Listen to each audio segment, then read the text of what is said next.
Well, let's begin here. Of course, as you've heard, dignitaries have started arriving in South Africa ahead of the inauguration of President-elect Cyril Ramaphosa. SABC international news editor Sophie Mokoena is live at the Waterkloof base in Pretoria, monitoring those arrivals. Sophie, good afternoon to you. Just talk to us about who you've started seeing coming through so far.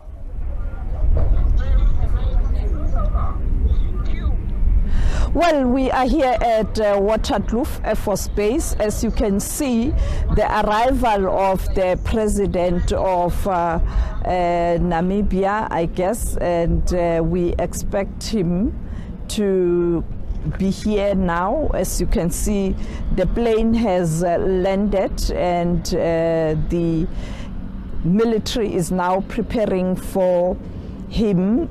We see some officials from the government and also diplomats from Namibia. As you can see, that is the plane that is carrying the president of Namibia, President Bumba. You know that he took office after the death of the president of Namibia, Hageingob. And we expect that Namibia will also go into elections later this year. The vice president of SWAPO, the former Liberation Organization, a sister party to the ANC, will be the presidential candidate for SWAPO, and therefore the current president will not contest elections in Namibia. As you can see, the plane has just arrived from Windhoek, Namibia.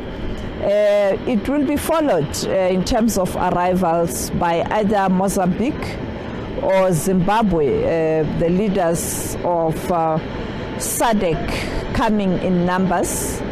We expect also the president of Tanzania, the only woman president on the continent with executive powers, Sulu Hassan, to arrive later today.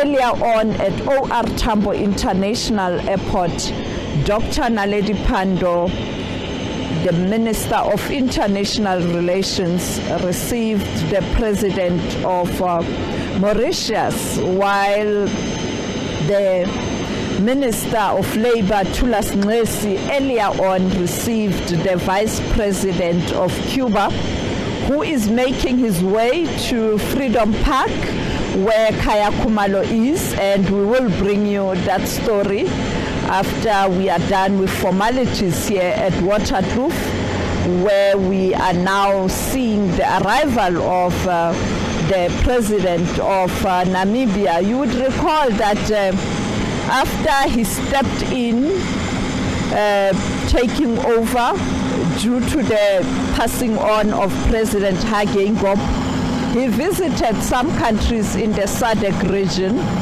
where he was interacting with leaders on the continent, but particularly in the region.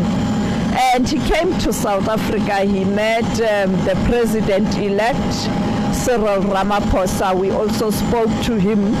It was during that conversation with the SABC where he also confirmed that he is not going to avail himself for elections, particularly end of the year 2024, when Namibia is going to the polls, and the candidate that he is going to support on behalf of SWAPO will be the current vice president.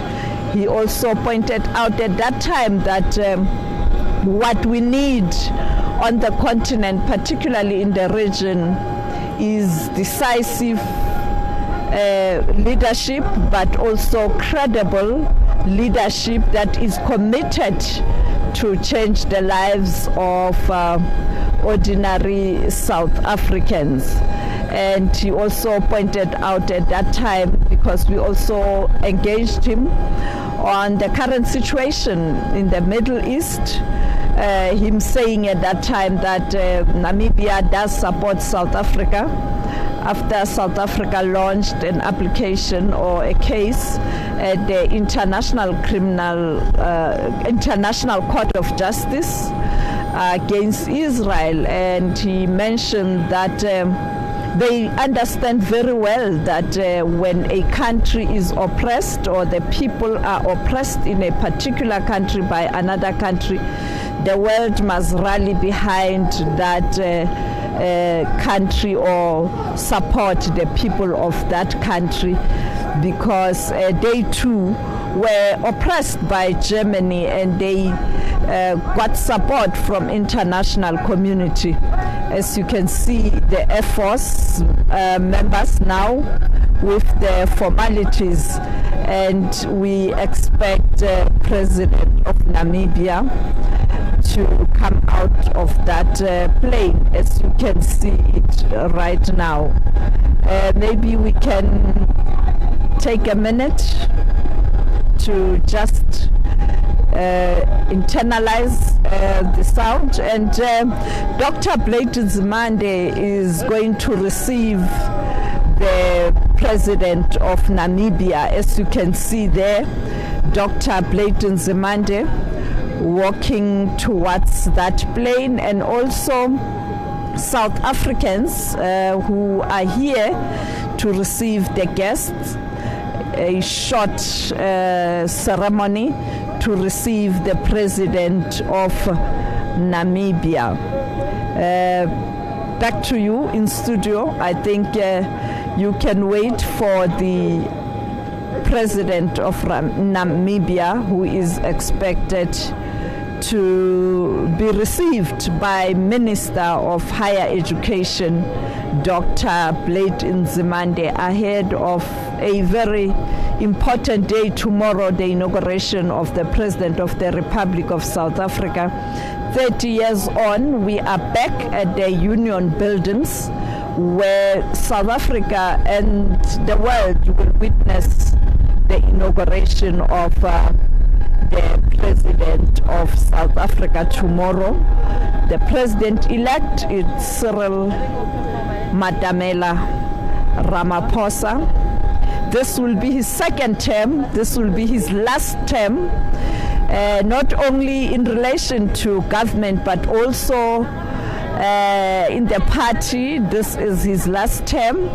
And I can imagine the General Council next year of the ANC mid-term review, they will be taking stock of what transpired, particularly where the ANC lost support and it couldn't achieve a 50+1, and that compelled the ANC, the oldest liberation organization on the continent, to speak to parties in South Africa and constitute a inclusive government, while we are still waiting for that announcement in terms of who will be in that cabinet and how positions will be allocated.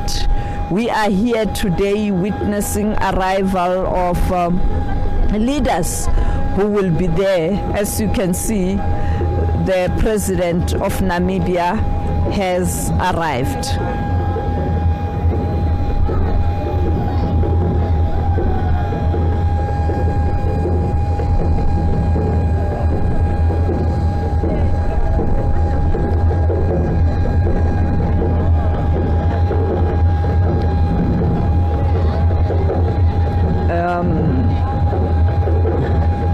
It is now the formalities. The President of Namibia walking towards the car.